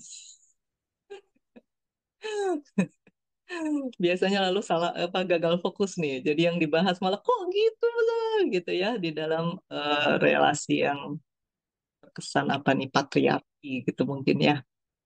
Nah, kalau kita lihat dari eh, struktur kepribadian ini ya, ini kan tadi kan kemudian ada pertanyaan. kamu lagi lembur belakangan ini. Kerjaan kamu di kantor baik-baik aja. Ini kan seperti undangan percakapan antara adult adult. Tapi kan kita tahu bahwa komunikasi itu bukan hanya tentang kata-kata. Ya, kalau kita perhatikan cara bicara, nada suara, ekspresi wajah, ya, itu bagaimana? Terasa seperti adult to adult. Parents kali. Interogasi ya, Bu? eh, Parents, kalau lihat kata-katanya mungkin. Tapi kalau kita lihat ekspresinya, nada suaranya, Child. kenapa Bapak bilang child? Ya, karena nadanya tampak seperti seorang anak yang cemas. Ya, ya, rasa takut ya. Ya, jadi sebenarnya yang mau saya tunjukkan di sini adalah kita bisa em, secara apa namanya nih ya, secara kata-kata, secara percakapannya itu seperti bicara adult to adult, tapi sebenarnya ini istilahnya social level versus psychological level. Jadi sosial levelnya adalah seperti adult to adult, tapi di level psikologisnya sebenarnya seperti anak-anak yang lagi nanya dengan cemas, takut-takut. Tadi kan dia ngelihatnya aja begini kan, kayak anak yang lagi ketakutan ngelihat orang tua ya. Bahkan tidak begini nih, nggak selevel gitu. Tadi kan begini. Nah, kira-kira itu ya penjelasannya. Lalu si suaminya kan jelas banget ya kalau suaminya ya. Kenapa kamu nanya gitu? Emang aku kelihatannya nggak baik-baik aja. Jadi kelihatan dari cara dia bicara langsung mengintimidasi ya. Nah, ini sesuatu yang juga kita perlu sadari bahwa kadang-kadang di dalam percakapan kita, em, kita tahu sih sebenarnya ya, kita tahu, tetapi itu tidak kita munculkan. Jadi ketika kita bicara seakan-akan adult to adult, sebenarnya kita tahu kita itu sebenarnya parents atau child yang sebenarnya sedang muncul gitu ya. Ini seperti perempuan ini tadi ya, yang di dalam video tadi. Nah, ini saya hari ini memang sengaja nggak mau terlalu banyak sebab ternyata yang bulan lalu oh, di akhir banyak pertanyaan ya, waktunya kurang ya. Jadi apakah masih ada pertanyaan dari pertemuan yang lalu? Tapi saya pikir eh, dari yang bulan lalu saya belajar iya ya, kita lebih banyak diskusi aja deh ya, nggak usah terlalu banyak eh, memberikan materi ya. Tapi memang yang bulan lalu itu kalau nggak semuanya dikasih sayang juga gitu karena itu semua akan jadi dasar ya untuk percakapan-percakapan berikutnya. Jadi nanti ini kalau masih ada pertanyaan yang bulan lalu juga oke-oke aja ya. Nah, jadi kira-kira di dalam struktur kepribadian kita yang kemudian muncul lewat transaksi percakapan itu ada aspek yang memang sosial levelnya begitu, tapi kadang-kadang kemudian terjadi yang lebih kuat sebenarnya muncul itu psychological. Justru karena si pasang suaminya itu ngeliat bahwa ini ini dia takut nih. Apa ya? Sebenarnya seperti anak-anak yang lagi nanya, makanya dia kemudian berespon seperti itu. Nah, kira-kira ini aspek lain yang saya tambahkan ya untuk kita lebih mengenali diri kita ya di dalam kita bertransaksi ya melalui komunikasi itu kan memanifestasikan struktur kepribadian kita. Sejauh mana nih kita mengenal diri kita yang lebih kuat, yang lebih apa dominan, yang lebih sering muncul atau aspek-aspek kepribadian yang sebenarnya perlu lebih kita kembangkan tapi selama ini nggak kita kembangkan. Lalu dari mana datang? Nah, kalau kita bicara tentang apa yang lalu perlu kita lakukan, maka ketika kita melihat ya di dalam struktur kepribadian ini, yang perlu kita lakukan itu ada tiga hal. Pertama, kita memperkuat ini nih, adult ego stakes ini nih, kemampuan kita untuk em, melihat segala sesuatu here and now ya. Ini udah pernah kita pelajari di modul yang lalu ya, modul tahun lalu. tentang mindfulness sudah panjang lebar waktu itu dibahas. Kemudian yang kedua, bagaimana kita memperkuat nurturing parent ego states ya dengan melakukan nurturing self talk. Jadi seperti yang tadi kita lihat di awal bahwa nurturing ada dan controlling ya. Jadi aspek controlling dan nurturing itu sama-sama ada di dalam struktur parents yang ada di dalam kepribadian kita. Namun biasanya coba kita perhatikan deh, yang kuat itu controllingnya. Jadi judgmental kita gitu ya, kecenderungan kita mengkritik, kecenderungan kita menyalahkan, itu biasanya udah kuat gitu. Sehingga yang biasanya butuh diperkuat itu adalah yang aspek nurturingnya. Biasanya begitu. Namun bila memang di dalam struktur kepribadian kita itu yang kurang gitu, jadi kita tidak mampu memberi boundary, tidak mampu untuk membuat batasan-batasan, maka berarti itulah yang harus diperkuat. Tapi biasanya sih ya, secara umum yang perlu diperkuat itu nurturing-nya ya. Jadi kalau kita lihat tadi di awal saya sedikit bahas tentang inner child, maka kemampuan kita untuk kemudian mengubah kosakata kita nih yang banyak mengkritik diri sendiri, banyak menyalahkan, ya, banyak guilt yang mungkin datang dari fiksasi di awal-awal kehidupan, dikit-dikit merasa bersalah misalnya kayak begitu ya. Lalu kita perlu lebih banyak mengasuh ulang diri kita dengan nurturing self-talk, misalnya dengan mengatakan, iya, hidup memang begitu, iya, iya, kita membuat kesalahan, iya. Iya, itu memang hal yang bisa terjadi. Tidak apa-apa, tidak sempurna. Nah, misalnya hal-hal seperti itu yang perlu kita mulai membangun kosakata yang menolong untuk mengasuh ulang nih jiwa kita yang dari kecil banyak sekali menerima kritikan yang mungkin kita pendam saja, tapi lalu sekarang mulai ke-trigger nih ketika anak misalnya ngomong, oh mama gitu aja nggak ngerti sih, misalnya gitu ya. Misalnya nih salah satu yang sering jadi konflik nih kan masalah bahasanya anak-anak sekarang nih. Apa sih itu? Skibidi, apalagi itu ya. Jadi anak-anak sekarang kan bahasanya begitu ya, seringkali bikin orang tuanya apa sih maksudnya apa sih gitu misalnya, ah mama gitu aja nggak tahu. Nah itu kalimat itu gitu aja nggak tahu tuh langsung wah memicu, karena tanpa kita sadar tuh jiwa kanak-kanak kita yang dulu sering dibilang kamu gitu aja nggak ngerti gitu ya, wah itu kepicu tuh. Nah misalnya kayak begitu ya, sehingga kita perlu lebih banyak mengasuh ulang ya diri kita nih, memberikan yang namanya nurturing self talk.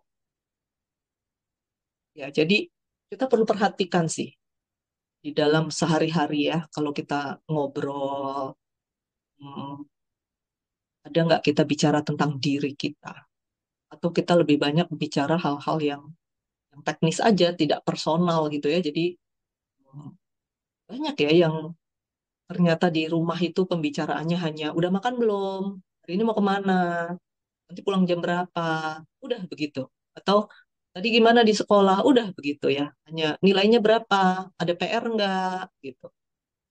Tapi nggak ada pembicaraan-pembicaraan seperti gimana hari ini? Ada yang bikin kamu gelisah nggak?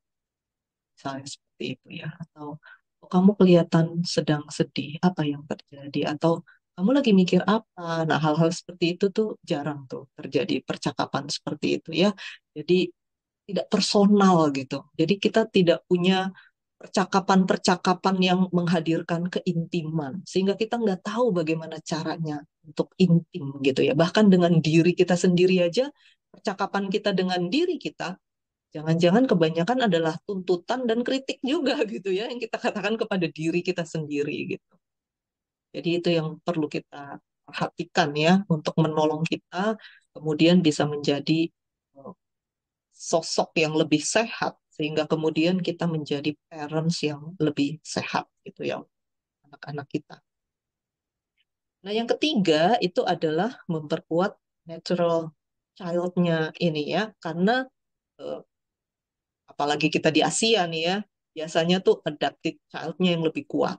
Ya, walaupun bukan berarti nggak ada jiwa pemberontakan ya, tapi itu biasanya ditekan gitu ya. Dan tanpa kita sadar, itu juga yang kita harapkan dari anak-anak kita. Kita akan senang kalau anak-anak kita nurut, taat, semua iya, semua dilakukan dengan segera gitu ya, nggak ada pemberontakan sama sekali, nggak ada bantah, wah kita senang banget, kita berharap, memimpikan, mendoakan punya anak yang seperti itu. Tapi kalau kita lihat secara perkembangan, ya itu sebenarnya justru nggak sehat. Kenapa? Karena anak butuh mengembangkan identitas dirinya tentang siapa dia gitu ya. Nah, ketika semua yang dia lakukan adalah apa kata orang tua, maka itu akhirnya jadi enmesh ya. Jadi nggak terpisah nih kepribadian dirinya ini aku ini siapa gitu. Karena apa yang dia lakukan itu adalah semuanya iya aja tanpa pernah ngecek pikiranku sendiri apa sih, keinginanku sendiri apa sih, kebutuhanku sendiri apa sih gitu. Jadi justru ketika kita berharap anak-anak kita taat, nurut, tenang, diam, wah itu justru sesuatu yang tidak seharusnya ya kalau kita lihat dari apa yang kita bahas 2 bulan kemarin gitu. Nah, di diri kita sendiri coba kita kenali gitu ya, apakah kita juga kira-kira seperti itu. Ya, jadi situasi-situasi yang ada terus membuat kita jadi terus-terus beradaptasi tanpa pernah ngecek apa sih sebenarnya yang aku butuhkan dan aspek-aspek diri kita nih seperti kreativitas kita, spontanitas kita gitu ya, itu sebenarnya eh, kemudian tidak dikembangkan sehingga kita perlu memperkuat natural child kita ya, kespontanan kita gitu ya, smart. Jadi seperti misalnya eh, pergi ke satu tempat tanpa direncanakan, pergi aja gitu udah. Ada temen yang cerita, tiba-tiba aja dia kepingin pergi aja jalan-jalan sendirian ke luar negeri. Lalu dia pergi aja udah gitu. Nah, di dalam spontanitas itu kemudian dia mulai melakukan hal-hal yang selama ini dia nggak bisa lakukan karena selalu diatur oleh orang lain. Dan di situ terus dia mulai merasa jauh lebih apa ya, jauh lebih dekat dengan dirinya, jauh lebih nyaman dengan dirinya, jadi dia bisa ketawa-ketawa sendiri. Ketawa-ketawa sendirinya bukan tanpa sebab ya, tapi karena dia menikmati gitu ya proses yang sedang terjadi. Oh, ternyata aspek ini nih selama ini nggak aku kembangkan dalam diriku. Jadi kalau mau jalan-jalan aja mesti nunggu, terus orang lain maunya apa, lalu ngikut, nah, hal-hal seperti itu ya. Jadi hmm, apa aspek dari natural child ini ya itu penting untuk dikembangkan ya. Jadi kalau kita tipe yang kalau liburan semua udah diatur detil semua itinerary-nya, nah cobalah kita melakukan sesuatu dengan lebih spontan gitu ya dan kemana apa yang nanti akan terjadi ya terjadilah gitu. Ya, tentu saja kita perlu lihat ya, misalnya jangan terlalu spontan kalau rencananya mau pergi ke liburan yang mahal, misalnya ya tentu saja ada hal-hal yang kita perlu atur. Tapi kalau kayak ke Bandung, misalnya itu kan dekat, spontan aja, nggak usah pesen tiket dulu. Misal mau naik bus, udah seberapa ya dapatnya. Nanti kalau ternyata ngantrinya lama, coba kita lihat cara kita membunuh kebosanan seperti apa, menunggu, apa yang akan kita lakukan gitu ya. Hal-hal yang selama ini mungkin tidak pernah kita kembangkan ya aspek-aspek itu dalam diri kita. Nah, misal ini ya, misal kalimat ini. Ini kalimat yang banyak muncul di dalam konteks ini ya. Misalnya dalam percakapan-percakapan konseling ya. Jadi orang yang selalu merasa disalahkan. Nah, ketika misalnya kalimat ini muncul ya, kita boleh pakai kalimat yang lain ya. Silakan Bapak Ibu pilih sendiri. Nah, kita perlu um, menyadari bahwa ketika ini muncul ya, ini bisa jadi sesuatu yang sifatnya fakta, tetapi juga bisa jadi interpretasi kita. Jadi benarkah ada yang menyalahkan kita atau itu hanya interpretasi kita? Jadi misalnya kita bisa mengatakan, apakah ada yang mengatakan bahwa aku salah? Jadi misalnya tadi, kamu lihat iPadku nggak? Kamu tuh kenapa sih apa-apa selalu nyalain aku? Misalnya begitu. Nah, ini percakapan sehari-hari banyak terjadi, walaupun mungkin konteksnya bukan iPad ya, tapi misalnya, melihat kunci nggak? Kamu tuh selalu deh nuduh aku yang ngilangin. Kamu selalu deh menganggap aku yang terakhir tutup pintu. Misalnya, kok ternyata pintu semalam nggak terkunci loh. Kamu tuh selalu aja nuduh aku. Nah, misalnya kayak begitu-begitulah percakapan-percakapannya. Ini maksud saya menunjukkan ini fokus kita tetap sama ya, yaitu mengenali ini kepribadian kita ini seperti apa ya yang termanifestasi lewat transaksi komunikasi ya, karena itu kan menggambarkan diri kita ya.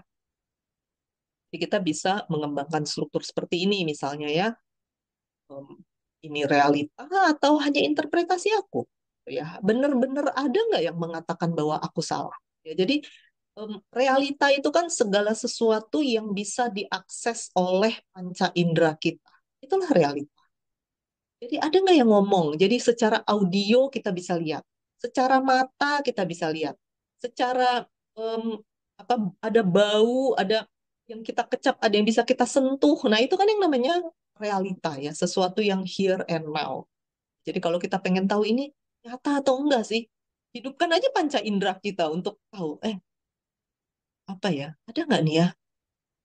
Eh, Dia bilang iPadku mana, misal contoh saya ambil dari percakapan tadi, atau pintu depan ternyata semalam nggak dikunci loh. Kamu tuh selalu deh nyalain aku. Menurut kamu aku yang nggak ngunci. Nah, misalnya kayak gitu. Nah, kita perlu, ada nggak yang mengatakan kamu tidak kunci pintu? Ada nggak kata-kata itu? Nggak ada. Misalnya begitu ya. Terus perkataan itu mengingatkan kita akan siapa. Karena ini untuk ngecek figur parents nih biasanya nih. Ya, untuk ngecek bahwa ada kosakata, hal-hal yang muncul dari pengasuhan, pesan pengasuhan masa lalu yang kemudian kita adopsi itu kata-katanya menjadi bahasa kita sendiri. Misalnya ya, yang kemudian mengingatkan kita. Dan bagaimana kita bisa sampai pada kesimpulan itu? Ya? Apa yang terjadi? Mengapa kita bisa menyimpulkan bahwa kita sedang ini nih menganggap ada yang menyalahkan kita untuk membuat kita ngecek gitu loh bahwa ini interpretasi atau ini realita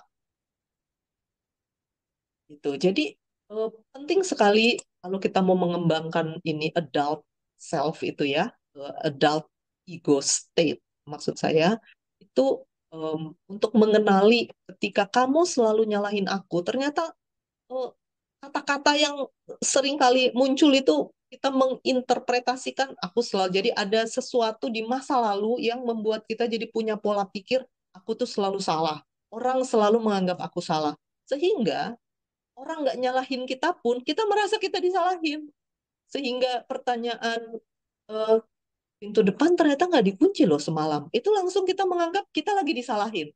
Jadi sebenarnya belief itu tuh udah ada di dalam diri kita, karena sudah ada di dalam diri kita, itulah yang membuat dia kemudian mempengaruhi cara kita, pikir kita ya, mempengaruhi cara kita menginterpretasi kalimat orang lain. Nah, misalnya begitu. Saya ingat ketika ini pernah saya omongin sih dulu di kelas ya, salah satu ilustrasi yang saya nancep banget gitu ya, ketika saya bilang ke suami saya, "Duh, aku lagi sibuk nih, aku hari ini nggak masak ya, kita pesen GoFood aja." Kan saya bilang gitu, lalu suami saya, soalnya kalau Sabtu Minggu kan waktu dulu ya, saya masih kerja full time, Sabtu Minggu kan biasanya saya masak gitu. Kalau hari-hari biasa kan enggak. Tapi hari Sabtu Minggu itu saya lagi penuh, jadi kita pesen GoFood aja ya, aku lagi nggak sempet masak. Lalu suami saya bilang, coba cek ada diskon apa. Lalu saya langsung, wah itu saya ini dulu apa ya, masa-masa belum latihan, belum mengerti semua ini ya. Saya langsung merasakan tuh betapa emosi saya tuh naik, lalu saya mengatakan, ya udahlah kamu cari sendiri aja. Lalu ketika saya merenungkan apa yang terjadi, kenapa saya tersinggung, kenapa saya marah. Jadi ketika suami saya mengatakan, ya coba cari ada yang diskon nggak, itu saya mendengarnya adalah kamu jangan boros gitu. Ya, padahal dia nggak ngomong, kamu jangan boros atau jangan beli yang mahal-mahal, nggak ada tuh kata-kata itu. Tetapi karena ada pengasuhan dari masa kecil yang selalu mengatakan, apa namanya tentang karena memang kesulitan keuangan ya di masa lalu ya kan, kemudian ada apa ketika kami kecil-kecil itu kan memang cukup struggle secara ekonomi ya, keluarga besar, dan kemudian ada banyak pembahasan ya, bahasa-bahasa yang terkait dengan masalah-masalah keuangan. Jadi rasa bahwa aku selalu salah, aku selalu mengambil keputusan yang salah, atau aku selalu tidak melakukannya dengan yang seharusnya gitu, itu kuat sekali. Sehingga ketika orang cuman ngomong, coba lihat ada yang diskon nggak, langsung rasanya tuh adalah kamu salah, berarti kamu boros, atau kamu, nah hal-hal seperti itulah gitu ya. Nah itu kita perlu kenali tuh ya, apa nih yang selama ini kita bawa, karena biasanya areanya sih itu-itu aja biasanya ya. Apa tuh yang kemudian muncul ya? Kita bisa kenali kalau kita coba kenali struktur percakapan kita seperti tadi. Mengenali aku nih lebih banyak bergeraknya di mana nih. Nah, tentu saja untuk bisa mengenali hal-hal seperti ini ya kita perlu kembali ke here and now ya. Mengenali apa yang aku pikirkan saat ini. Dan kemudian ini udah kita bahas ya di tahun lalu, bagaimana kita berjarak dari pikiran kita sehingga kita bisa mengenali pikiran kita ya. Ini sekedar ini yang tadi saya katakan ya, bahwa adult itu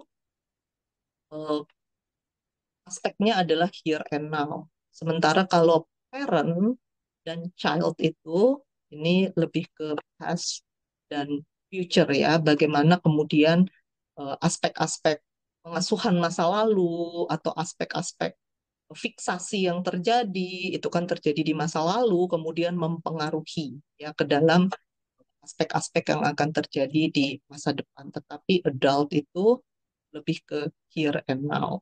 Jadi bagaimana kita mulai melihat cara berpikir kita yang biasanya kemudian termanifestasi lewat cakapan kita ya, dan kemudian dari perilaku kita mulai bicara lebih banyak. Ini saya ambil dari tahun lalu ya, ketika kita belajar mindfulness, paying attention to the present moment, acceptance and non-judgmental ya. Saya nggak jelaskan lagi lebih detail, tapi tujuan kita adalah supaya kita bisa memilih, jadi tidak terbawa.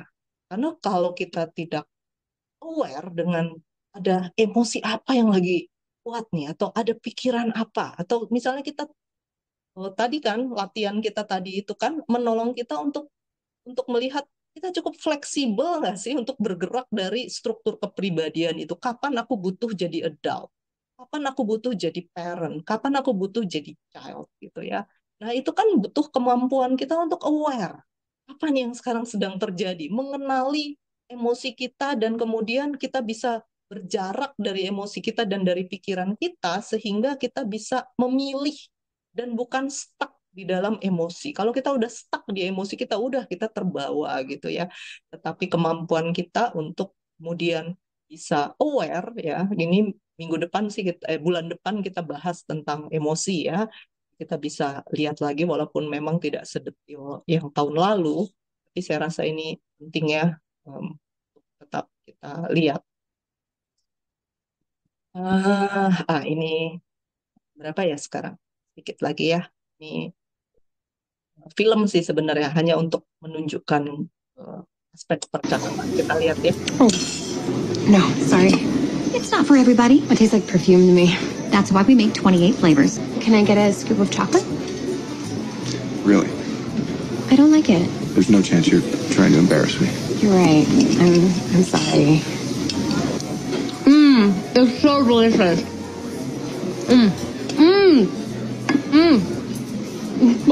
Stop it. What's wrong with you? I'm sorry. Maybe you could make up a little schedule so I'll know when I'm working and when I'm your wife. It gets so confusing. I know, I'm terrible. Making you eat ice cream. Nah, ini ya percakapan ya. Saya memang sengaja melihatnya dari percakapan, manifestasi percakapan. Percakapan terakhir ini ya. Coba kita lihat ya. Maybe you could make up a little schedule so I'll know when I'm working and when I'm your wife. It gets so confusing. Jadi ketika bicara soal es krim, tiba-tiba bicara tentang kalimat terakhir ini nih. Jadi rupanya ada sesuatu nih di dalam relasi mereka yang sebenarnya jadi kecepatan ya. Dan kemudian munculnya di sini nih ya. Kalau kita lihat ini eh, transaksi percakapan yang terjadi ya. Suaminya kan kemudian mengatakan there's no chance you are trying to embarrass me gitu kan dia bilang ya. Jadi dia bicara dengan nada yang seakan-akan ya adult to adult gitu ya. Tetapi psychological kita tahu sebenarnya kan itu parent to child ya. Jadi sebenarnya itu bahasanya intimidatif ya sehingga kemudian istrinya juga ketika bicara eh iya ya, you're right, I'm sorry. It's so delicious terus dia makan. Itu kan seperti dia mau mengatakan, oke, kamu bicara adult, aku hadapi dengan adult, tapi sebenarnya kan dia berespon sebagai child, ya. Nah, itu yang eh, kita perlu tadi saya katakan ya, kita aware nggak dengan apa sih sebenarnya yang psychological levelnya, karena itulah yang sebenarnya lebih berperan di dalam komunikasi dibandingkan dengan social levelnya. Ya, jadi kemampuan kita untuk aware tentang apa yang sebenarnya terjadi. Jadi bahwa sebenarnya aku lagi kesel, aku lagi marah, aku sedang tidak nyaman tentang relasi kita. Kan tadi dia berkata kan, aku merasa seperti diperlakukan seperti karyawanmu kan gitu ya. Oh berarti ada hal lain nih yang kemudian tidak bisa dikomunikasikan secara langsung, tetapi dimunculkan di dalam psychological levelnya, ya, di dalam sosial levelnya seakan-akan itu percakapan yang seakan-akan tidak ada sesuatu yang dalam ya, tapi sebenarnya psychological levelnya itu ada sesuatu yang sayangnya tidak dipercakapkan. Ya, jadi kemampuan kita untuk aware sama apa sebenarnya yang terjadi pada diri kita nih ya.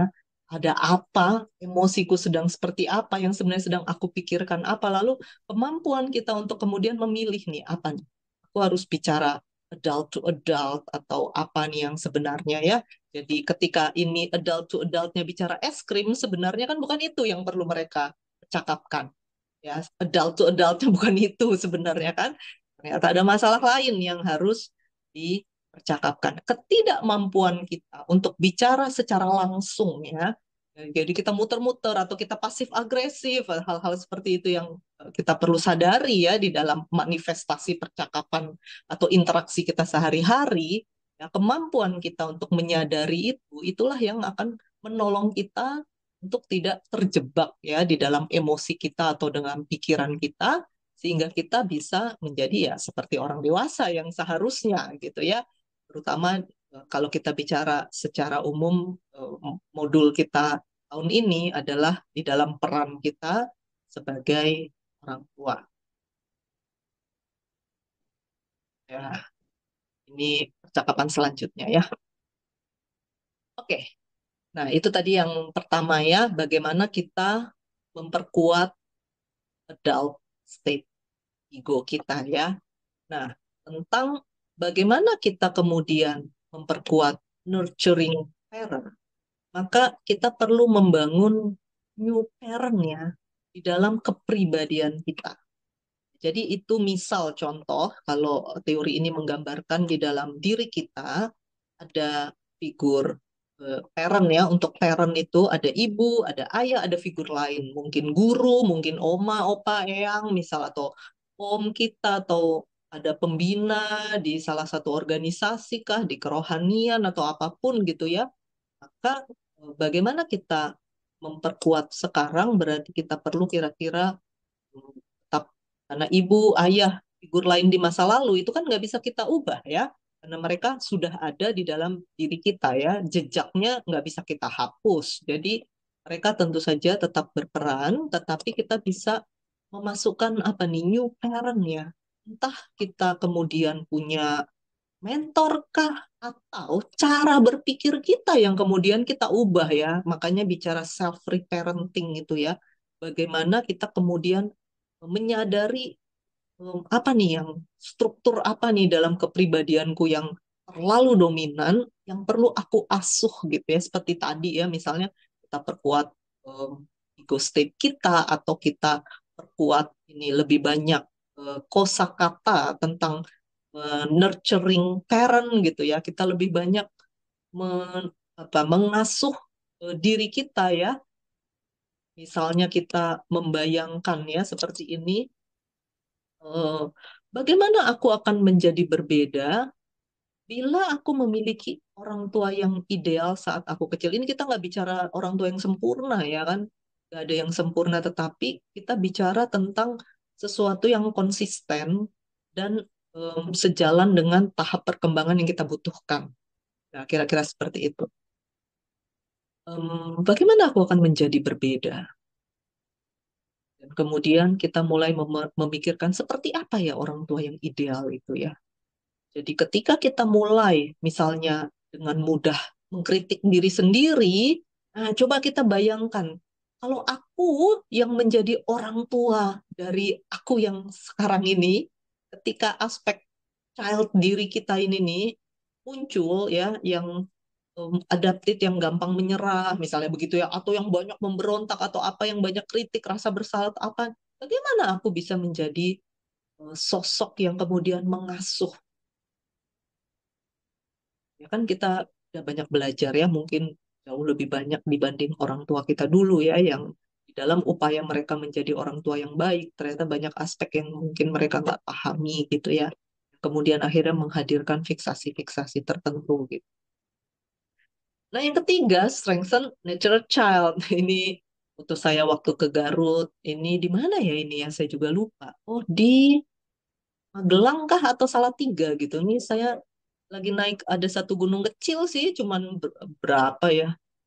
Berapa kan. Nah, kalau ini waktu itu saya pergi ke Baduy Dalam ya, itu lumayan tuh jalannya tuh berapa jam? 6 jam kalau saya nggak salah jalan. Apa lebih ya? Ya jauh lah, cukup ini ya rutenya, atau main air. Nah, hal-hal seperti ini kita perlu spontan gitu ya. Berenang nggak harus selalu di kolam renang, sekali-sekali berenang di sungai misalnya gitu ya, nggak bawa baju ganti waktu itu, biarin aja nyebur nyebur aja misalnya, hal-hal seperti itu ya. Lalu kita tertawa-tawa di dalam kekonyolan yang kita lakukan. Nah, itu hal-hal yang bisa kita lakukan untuk memperkuat natural child, karena saya adaptive child, saya kuat sekali gitu. Diskusi ini kan kita cuma sedikit ya, inilah kita berdiskusi ya. Bapak Ibu bisa juga sharing apa yang bisa diceritakan mungkin terkait proses diri kita ya. Silahkan. Saya kembalikan dulu lah ke Bu Eka. Ya, itu kayaknya Bu Erika silahkan. Udah mau tanya Bu, silahkan. saya mau nanya nih, seberapa jauh kita membatasi diri kita untuk bisa memperkuat natural child kita yang tadi spontan itu dengan nurturingnya, sorry, dengan tadi peran sebagai parenting untuk memperkuat boundariesnya. Karena kalau sebebas-bebasnya seperti child itu kan juga eh, nggak oke ya gitu. Kita kan nggak bisa sebebas-bebasnya seperti itu gitu. Nah, sebatas apa kita bisa membatasi diri kita sendiri? eh, Apa yang jadi tolak ukurnya ya, Bu? Di mana kita bisa membatasi diri kita, di mana kita bisa sebebas-bebasnya dan gimana kita membatasinya gitu loh. Eh, karena kan terkadang sekarang yang saya sering dengar tuh, kalau kita bisa mau membebaskan diri sebebas-bebasnya, eh, dan ada yang membatasi, rasanya kok kamu tuh nggak cinta sama dirimu sendiri gitu. Self love gitu loh. Nah, padahal kan self love itu juga ada ininya gitu. Nggak boleh kita sebebas-bebasnya gitu. Jadi tolak ukurnya sebatas apa, Bu? Iya. Oleh sebab itulah di dalam aspek struktur kepribadian kita, aspek child itu kan ada dua aspek ya, adapted dan natural child. Jadi memang bukan kalau adapted saja itu juga nggak sehat, em, natural aja itu juga nggak sehat. Memang dua hal itu dua-duanya harus ada. Yang mengapa tadi saya mengembangkan tentang natural child, karena biasanya yang terjadi itu adalah adaptive child-nya. Apalagi kita nih budaya Asia. Biasanya adaptive child-nya tuh kuat banget. biasanya. Maka fokusnya di bagaimana mengembangkan natural child. Tapi bila memang kita adalah punya kepribadian yang sebenarnya yang terlalu, misalnya kita orang tua kita neglected dah ya ininya ya, pola parentingnya ya. Kemudian lebih ke natural child kita yang kuat, jadi kita sesuka-sukanya gitu, nggak ada aturan, kapan mau pergi-pergi, kapan mau pulang terserah. Ya itu memang tentu saja yang harus dikembangkan adalah justru adaptive child-nya gitu.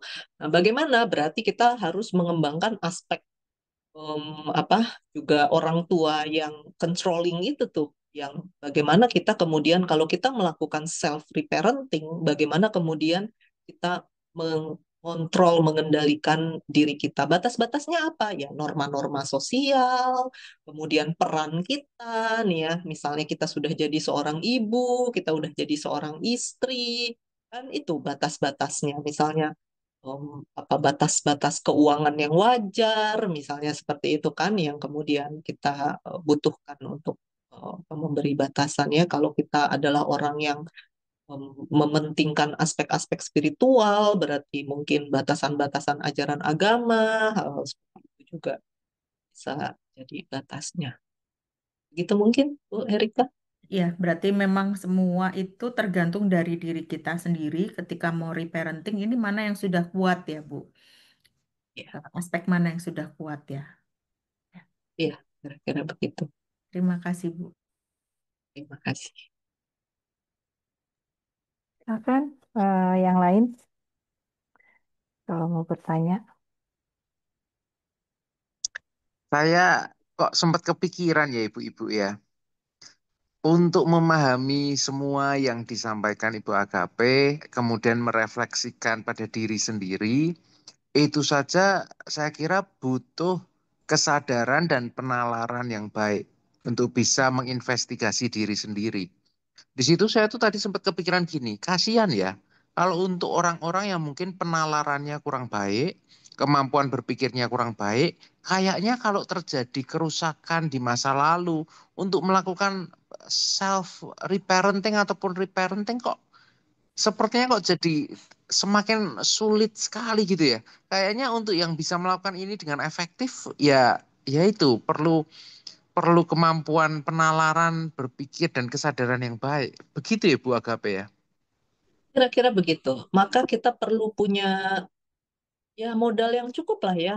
Maka pilihan lain kalau itu tidak bisa dilakukan ya memang eh, reparenting oleh orang lain. Jadi bukan self reparent. Jadi entah melalui konseling misalnya, atau kalau udah parah banget kan yang dilakukan bisa masuk ke semacam panti rehabilitasi. Itu kan sebenarnya reparenting. Gitu. Misalnya ya, jadi panti rehabilitasi itu sebenarnya reparenting.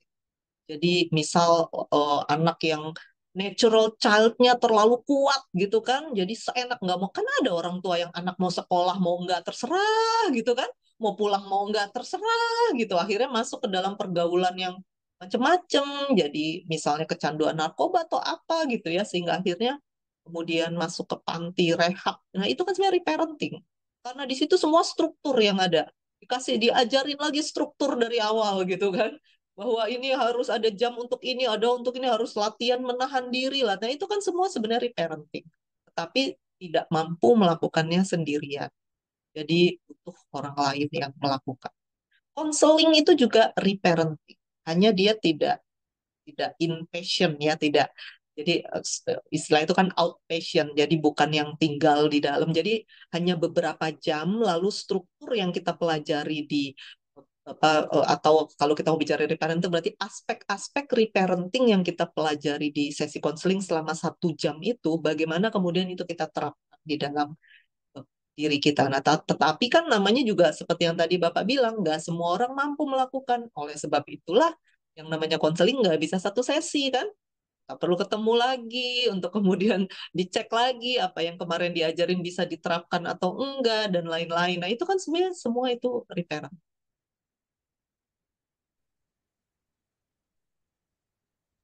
Siap, terima kasih Bu Agape. Terima kasih, Pak.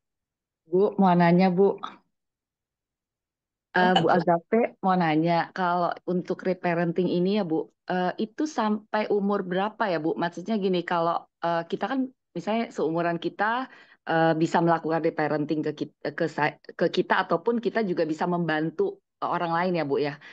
Nah, tapi orang lain yang kita bantu itu sampai umur berapa Bu? Kira-kira dia bisa di-reparenting. Misalnya nih kalau untuk 75 tahun ke atas apa bisa di mana dia mungkin udah ada demensia atau ada ya seperti itulah Bu. Apakah bisa karena yang dari pengalaman kita melakukan itu tapi begitu sesi berikutnya gitu ya dia kayak lupa gitu ya Bu ya. Jadi kira-kira seperti apa Bu?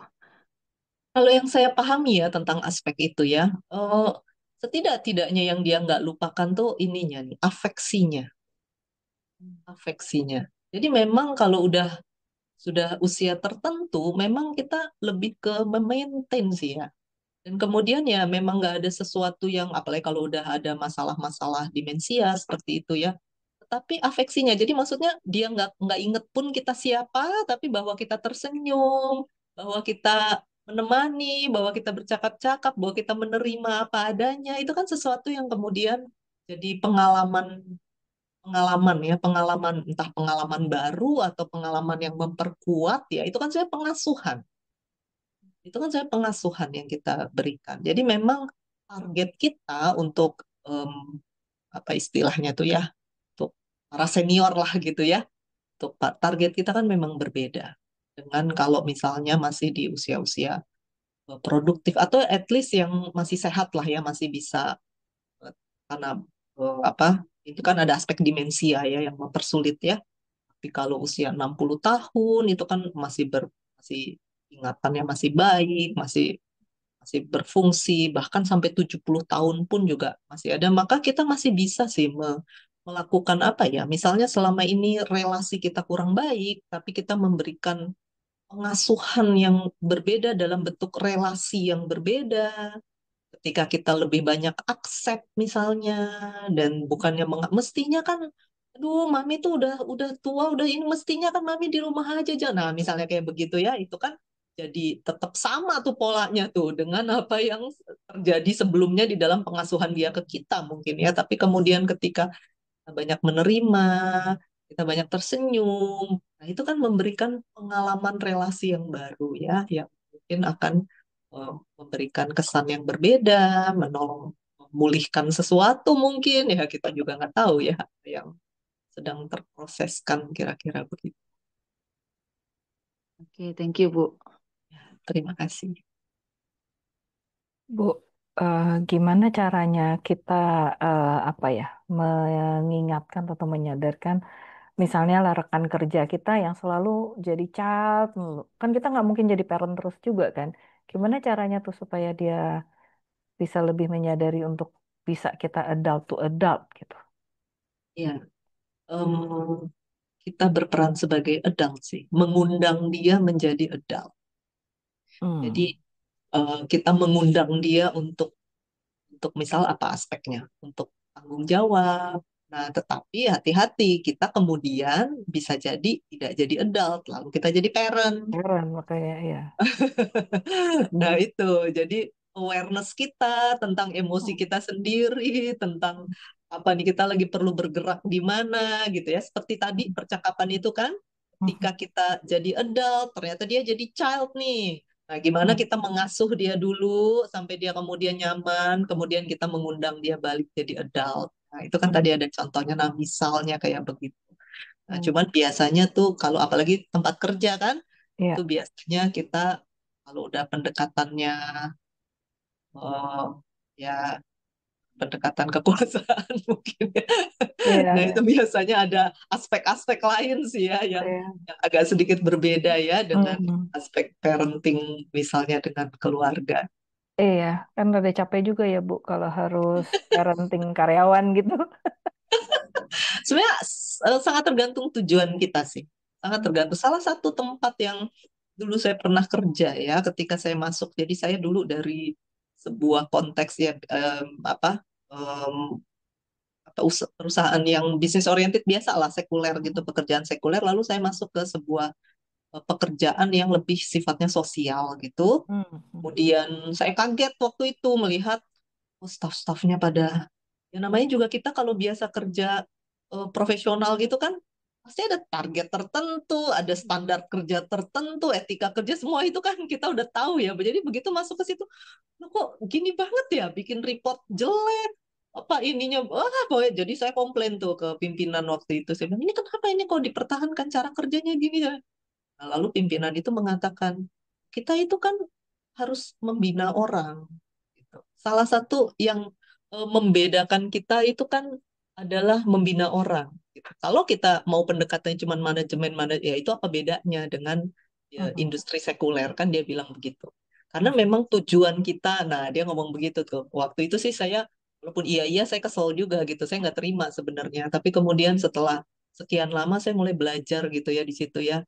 Terus saya pikir, oh iya juga betul ya. Jadi em, bagaimana kemudian kita masuk ke dalam sebuah komunitas yang tujuannya itu memang em, membangun manusia Mhm. gitu. Jadi tergantung tujuannya apa Iya, iya, sebenarnya kan ya. betul, betul. Gitu. Iya, betul-betul. Jadi mesti menyadari kalau memang ada tujuan membangun manusia, ya berarti eh, ya sama rekan kerja juga kita perlu berarti perlu lebih sabar ya. Kalau enggak kan pakai kuasa aja kan. Iya betul ya, dan memang pada dasarnya ada juga kan industri yang benar-benar mencari, memang tujuannya mencari keuntungan, dan bisa Iya, saja juga mengatakan ya keuntungan itu kan juga buat kita bersama, ya itu kan iya, ya tergantung apalah yang menjadi iya, tujuannya. iya, betul-betul. Baik, baik Bu, terima kasih. Gimana teman-teman? Ada yang masih mau bertanya? Anissa aman? Oke, oke. Kalau sudah tidak ada yang mau bertanya, Ibu, Bu Agape mungkin ada closing statement atau gimana, Bu? Iya, saya selalu lupa ya bahwa kita tuh selesainya setengah 6 ya. Kebiasaan ngajar jam 6 ke jam apa selesai jam 6, jadi saya selalu berpikir saya jam. Jadi kita sebenarnya udah lebih dari 15 menit nih. Iya, nggak apa-apa, Bu. Soalnya tadi juga saya, aduh, kayaknya nanggung Bu Agape-nya, biarin aja. Nggak masalah, Bu, nggak Udah masalah. niatin nih materi nggak mau banyak-banyak, ternyata. Tapi soalnya contoh-contoh Ibu itu ya buat saya sendiri kan jadi apa memberikan itu lebih real gitu materinya kan. Jadi nggak apa-apa, Bu, santai aja. Oke, mungkin closingnya adalah ya, di dalam peran kita sebagai orang tua, salah satu hal yang seringkali menjadi hambatan adalah kalau kita hanya selalu fokus pada anak ya, tapi kita nggak fokus kepada diri kita sendiri. Apa Hmm. yang terjadi pada diri kita, yang mempengaruhi kita sebenarnya apa gitu ya, kita nggak ngecek diri kita sendiri ya. Jadi sesi ini sebenarnya mau mengingatkan itu. Dan sesi bulan depan juga membekali kita, karena salah satu yang paling banyak jadi masalah adalah ketika emosi kita ke-trigger ya, itu yang kemudian banyak merusak relasi dengan anak. Ya, mungkin itu. Terima kasih Bu Eka dan Terima Bapak kasih Ibu Bu semua. Febri. Terima kasih Makasih untuk banyak Bu diskusi Agape. kita. Jangan lupa bulan depan materinya juga topiknya ini nih menarik banget. Orang tua tenang, anak aman. Jadi jangan lewatkan itu di tanggal 19 Juli ya, agak maju sedikit untuk bulan depan. Oke, terima kasih Bapak Ibu, teman-teman semua. Terima kasih. Selamat Sampai bertemu. istirahat. Sampai Terima ketemu kasih. lagi. Kasih Bu Agape. Nah, Makasih terima semua. kasih. Saya izin matiin ya. Makasih.